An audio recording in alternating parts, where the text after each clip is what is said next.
Tu m'aides? Ça peut t'aider que je t'aide? Ben oui. Bon, bah je vais chercher le reste.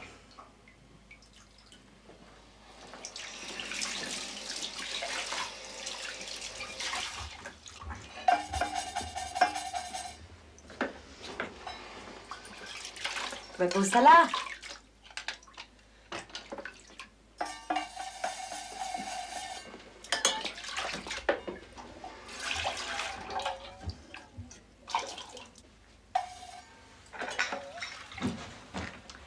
Alors, qu'est-ce qui se passe? Bon, bah j'ai réfléchi, tu vois. Ah oui. Puis j'arrive pas à te baiser comme il faut. Oh là là. Ça a l'air de te tracasser, ça. Y'a de quoi, non? Écoute. Je crois que l'énergie que je consacre à écrire, c'est la même que celle que j'emploie pour te faire l'amour. Alors j'ai choisi d'écrire. Bon, bien sûr, c'est provisoire, il faut attendre que le bouquin... Toi, tu es en train de nous faire un petit complexe. Écoute, si tu veux, on ne baise plus jusqu'à ce que ton bouquin soit fini. Et si ça met 10 ans? Eh ben, ça n'en sera que meilleur après. Si j'ai envie, moi. Si j'ai envie, moi. Je reçois un jour un coup de téléphone de Miller, de Claude Miller, que la dernière fois que j'avais vu, il était directeur de production sur Une belle fille comme moi, puisque c'est un peu un enfant du carrosse aussi, de la maison de production de Truffaut. Et il me raconte donc L'Effronté, qui était en fait inspiré d'un bouquin de Carson McCullers qui s'appelle... Bernadette! Oh! Le lapin! Ah! Tu as besoin de moi? Eh ben oui, bien sûr! Bon ben, ah, voilà.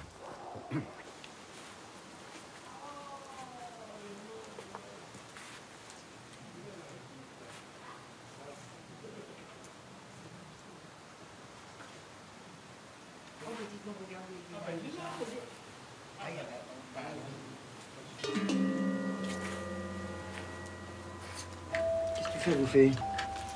Lapin à la moutarde. Oh, mais écoute, pousse-toi, lâche ça! Alors? Où est-ce que tu étais, André? Où es-tu t'es? Ben, je vous cherchais. Ça alors? Mais je vous bien qu'on était là, écoute. C'est quand même intéressant. Je vous cherchais.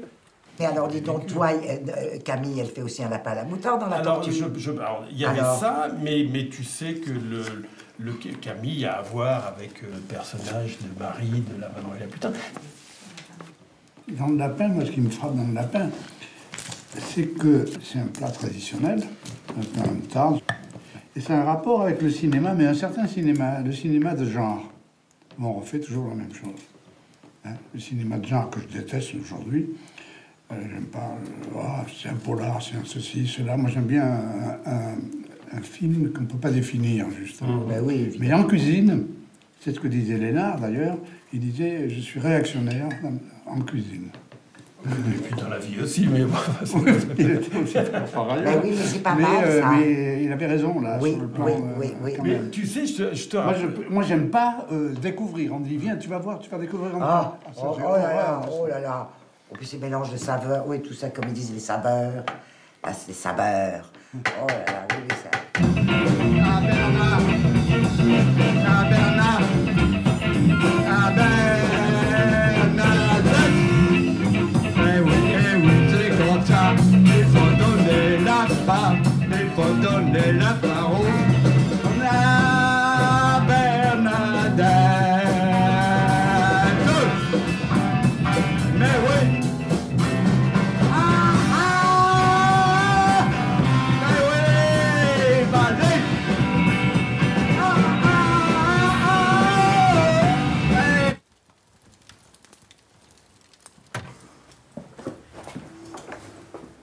Toute petite, depuis que j'ai plus vieux souvenir, je me déguise.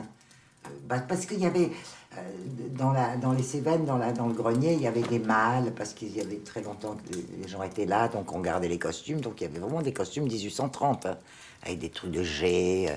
Il y avait aussi des choses un peu baroques d'un grand-père qui était parti en Macédoine pour la guerre de 14, il avait apporté des costumes. Et... De toute façon, le costume, moi, je pense que c'est déjà la moitié du personnage.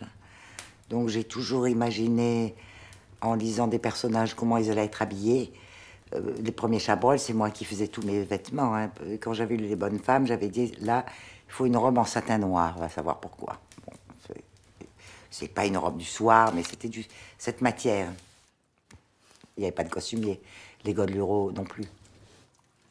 La blouse du Beau-Serge, c'était un petit sarrau boutonné devant, comme ça. Mais au théâtre, il y a quand même le costume qui tue. C'est-à-dire que si on n'a pas un bon costume, c'est pas crédible. Tu peux pas. Le rôle ne passe pas. Le costume qui tue. Ça, c'est fou. Et moi, j'ai vu ça. J'ai déjà vu des gens tués par leur costume. Donc, on pouvait pas.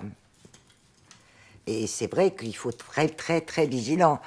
Moi, chez moi, je fais tous les essayages pour les films chez moi. Pourquoi? Parce que j'ai un miroir Beau qui vient de chez un grand couturier, tu vois, c'est-à-dire à 3 faces.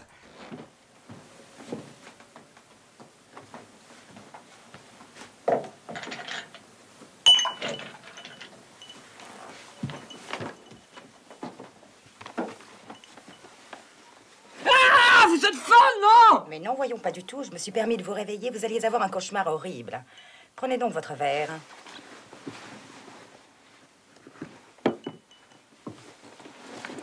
Allez, Vincent, ça suffit maintenant. Tirez-vous parce que moi j'ai envie de dormir. J'ai envie qu'on fasse l'amour. Bon, enfin, vous. Pourquoi? Bon, enfin, parce que, allez, cassez-vous, vraiment. Hein. J'ai pas envie de me retrouver avec mon père ou de me retrouver tout seul dans ma chambre. Mais vous avez Bénédicte. Vous savez bien que non, tout est fini avec elle. Mais vous allez pas pleurer, non? Oh, il m'est tombé tellement de choses sur la tête depuis 8 jours, j'ai l'impression que je vais éclater. Écoutez, maintenant, moi j'en ai marre. Non, Quand vous aurez roulé 10 minutes les carreaux ouverts, ça ira mieux. Non! Je vais me tuer, oui, si je prends la voiture. Je vais me tuer, je le sais. Adieu, Vincent. Adieu, adieu. Au secours!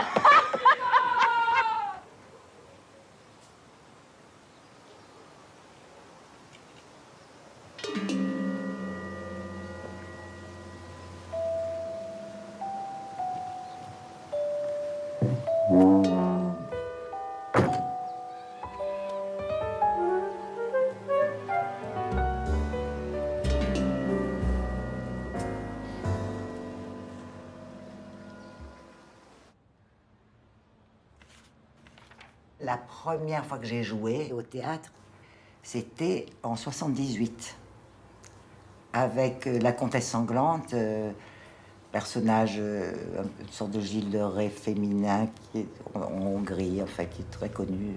C'était un rôle formidable. Et je l'ai fait avec Pierre Roman, comme metteur en scène. Et c'était merveilleux parce que c'était... Il avait 23 ans, moi j'avais 40 ans quand même, tu vois. Et puis en plus, moi je connaissais bien ce personnage. Hein, parce que Valérie Penrose, la femme de Roland Penrose, tu sais, le surréaliste anglais, peintre, elle a écrit sur ce personnage-là. Et en plus, étant donné que le père de mes enfants hongrois, j'étais allée dans ces contrées-là et j'avais même rencontré des gens de cette famille, hein, Báthory, qui était une très très vieille famille, tu vois, noble. Et donc, parce que ça se passait quand même au XIVe siècle, cette histoire.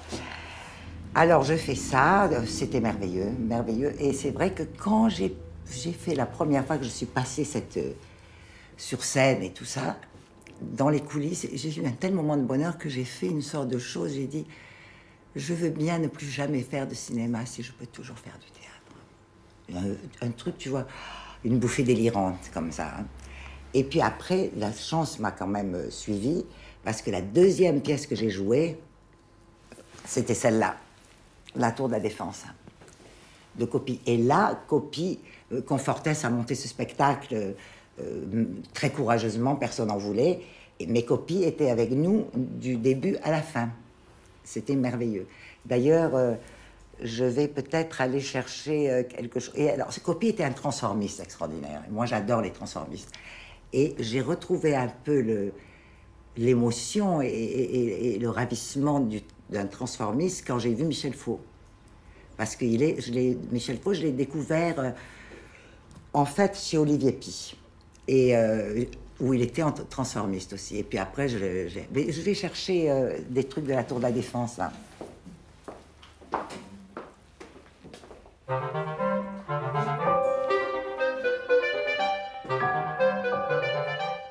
Michel, Mais comment ça se fait? Tu es comme le passe-muraille de Marcel Aimé, alors, hein.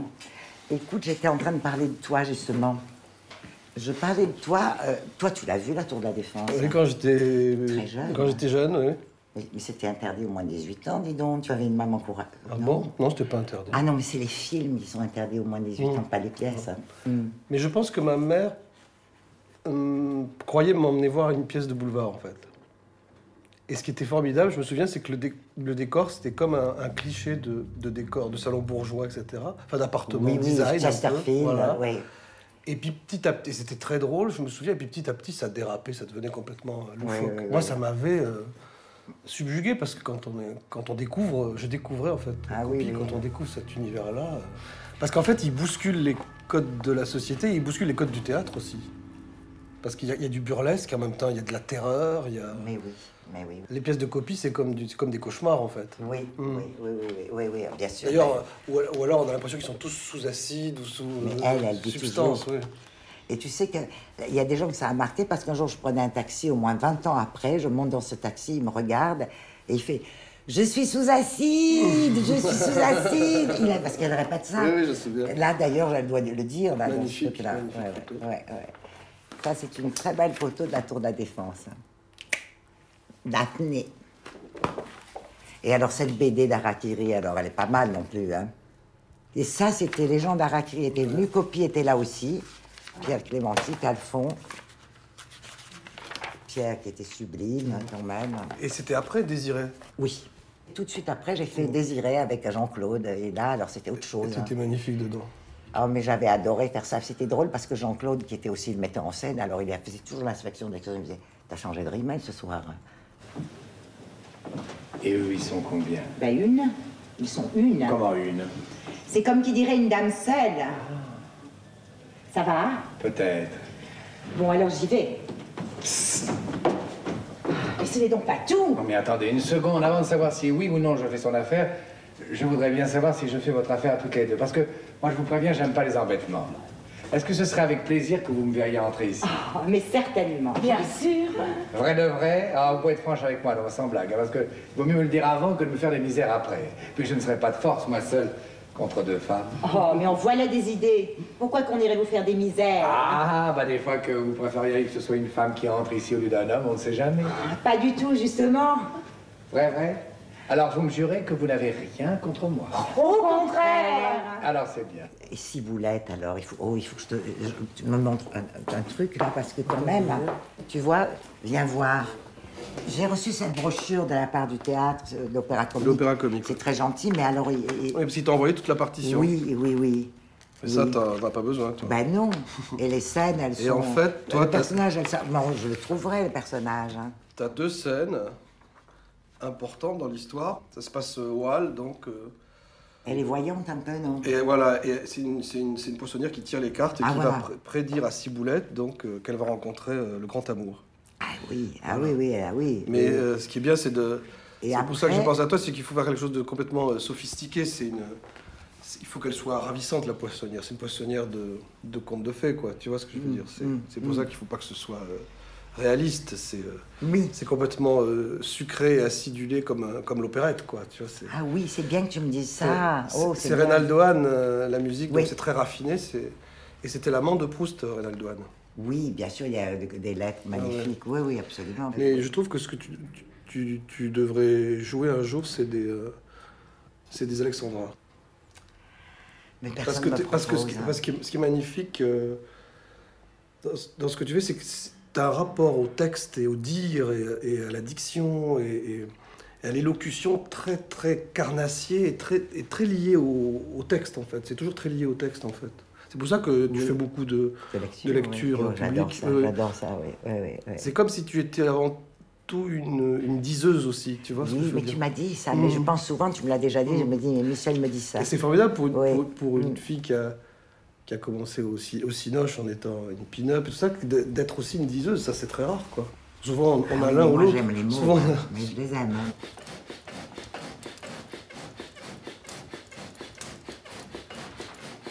Mon père, je l'adorais, mon père. Il est vraiment comme il était, là, avec sa clope roulée au bec. Ouais, c'est... Mais si je pense que si je suis ce que je suis, on peut dire artistiquement, même si ce mot n'est plus à la mode, c'est lui, parce que lui peignait beaucoup. C'était vraiment un peintre, comme on dit, du dimanche. Oh, écoute, il a fait, si je peux aller chercher quelque chose d'extraordinaire, c'est la prémonition de toute ma vie. C'est incroyable, il a fait, ce que j'ai montré, il avait 21 ans. Je n'étais pas née, moi. Il a fait ça, il avait 21 ans, il était étudiant. Tu vois? C'est un rideau projecteur et une danseuse contorsionniste, tout ce que tu veux. Et quant à ma mère qui est là, alors, mais là, les deux, c'était la plus belle, comment dire, attelage, association, couple du monde, parce que lui, donc pharmacien, mais très artiste, hein, elle, pas du tout, mais alors pas du tout. La terre, mais quand même, elle l'a quand même sorti, quand il faisait de la résistance, il a été arrêté, amené à Marseille, rue du Paradis, où il y avait une cellule de Gestapo. Mais c'est vrai, elle est restée 7 mois, avec 2 fois fusillade blanc, enfin, comme des trucs. Et elle, quand même, elle l'a fait évader. Parce qu'elle avait pris des renseignements, tout ça, et le chef allemand de la Gestapo avait une maîtresse qui était une pute de Marseille, qui aimait beaucoup les fourrures. Et elle lui a troqué ce qu'on le laisse partir avant d'aller à Buchenwald contre un lot de renards gris. C'est une belle histoire.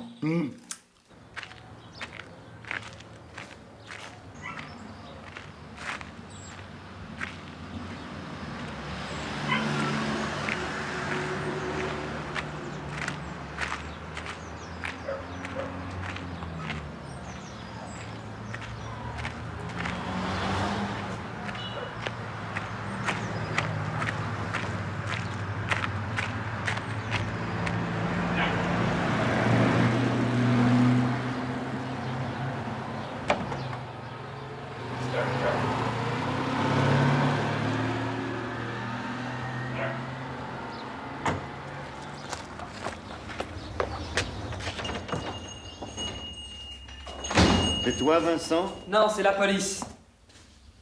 Quelle est cette femme qui vient de sortir? Donc, je dis... Oui, tu te rends compte, elle est en Chine. C'était le début de l'ouverture, il n'y avait pas... Donc, me voilà parti en Chine. On arrive dans une énorme, en dehors de Pékin, une ville qui était l'Institut du cinéma. J'arrive dans une salle, et puis il commence à jouer des scènes d'une tristesse. Il pleure. Alors...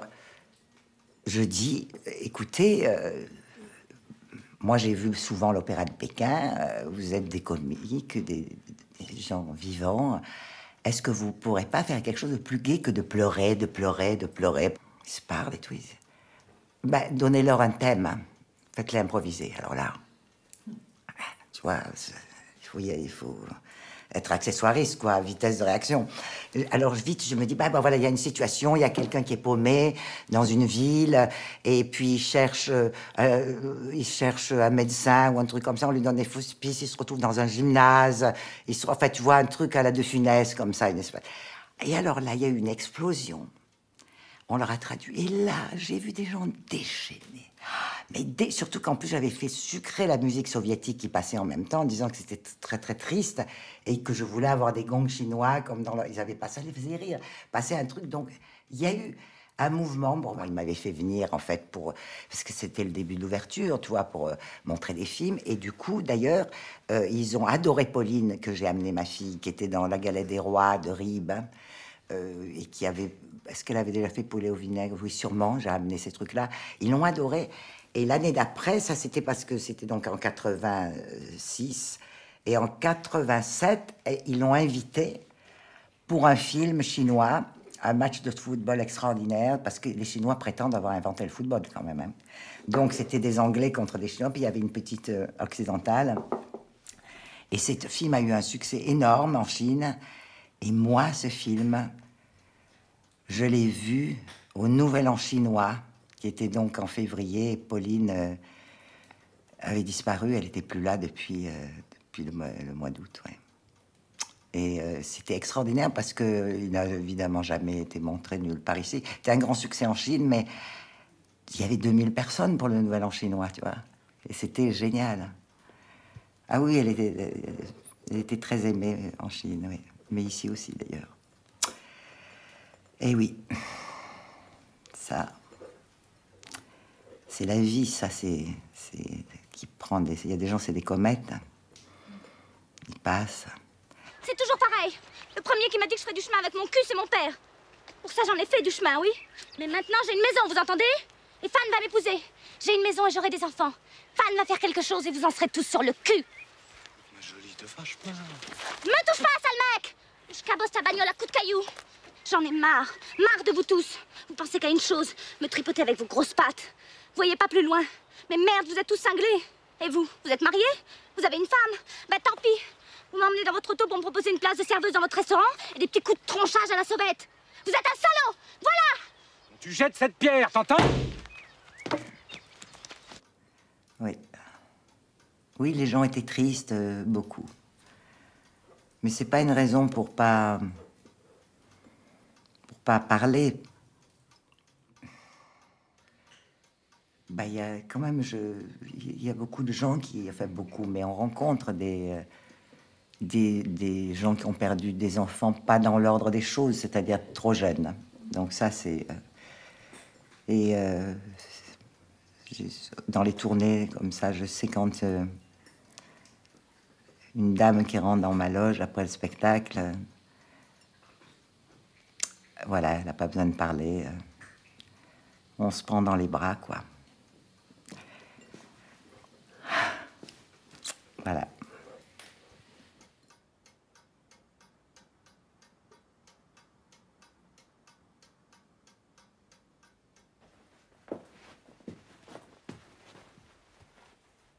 Ça a marché? Elle est jolie? Qu'est-ce que vous avez fait? Rien, je lui ai juste demandé son numéro de téléphone. Vous n'avez même pas pris un verre? Alors ce fumier, hein, il était tellement pressé de me déshonorer. Bon, bien sûr, c'est provisoire, il faut attendre que le bouquin... Toi, tu es en train de nous faire un petit complexe. C'est tout beau, tout propre, mon beau.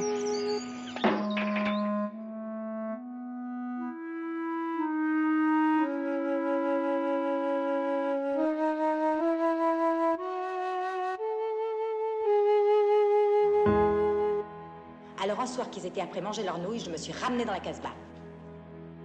Me touche pas, sale mec! Alors, qu'est-ce qui se passe? Bon, bah, j'ai réfléchi, tu vois. Ah oui? J'arrive pas à te baiser comme il faut. Oh là là, ça a l'air de te tracasser, ça.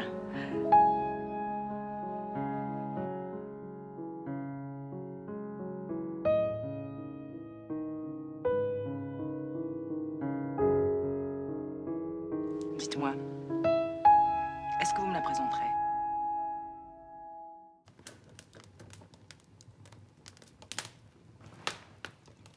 C'est la méchante reine dans Blanche-Neige. Oui, oui.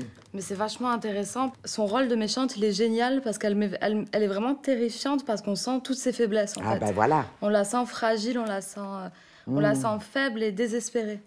Et du coup, c'est génial, ouais. Ouais, ouais. Ah oui, mais non, mais c'est ça, oui. Ouais. C'est qu'elle va vraiment au fond du personnage sans essayer de... Ouais. de le rendre plus intelligent, plus je sais pas quoi, que c'est ça qu'il faut pas faire quand on... Ouais, c'est sûr, ouais. Moi, Paulette, tu vois, je l'ai vraiment...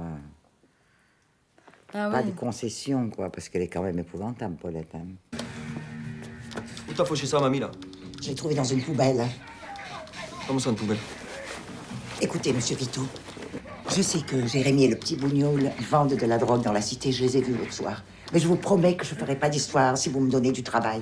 J'ai même pas de quoi me payer à manger. J'ai travaillé toute ma vie, j'en ai marre. J'ai vu, elle habite au Victor Hugo, à l'entrée de la cité. Il doit y avoir une place de libre, puisque Jérémy s'était serré. Et vous avez toute la maréchaussée aux fesses. Y'a quoi? Les keufs. Mais qui va se méfier de moi? Ça va faire un effet monstre. Écoute, Paulette. Ouais. C'est la première fois qu'une petite vieille vient me proposer de bosser pour moi. Fantastique.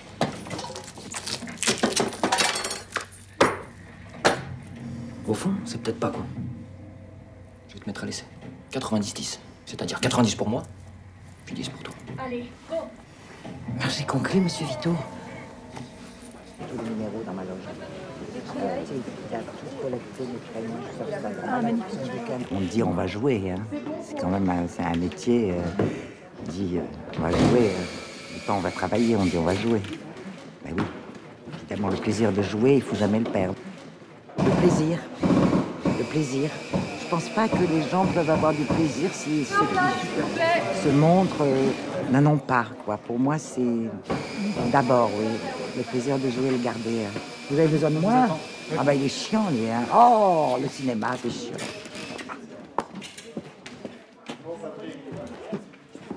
Allez, on bouge plus. 90 sur un deuxième.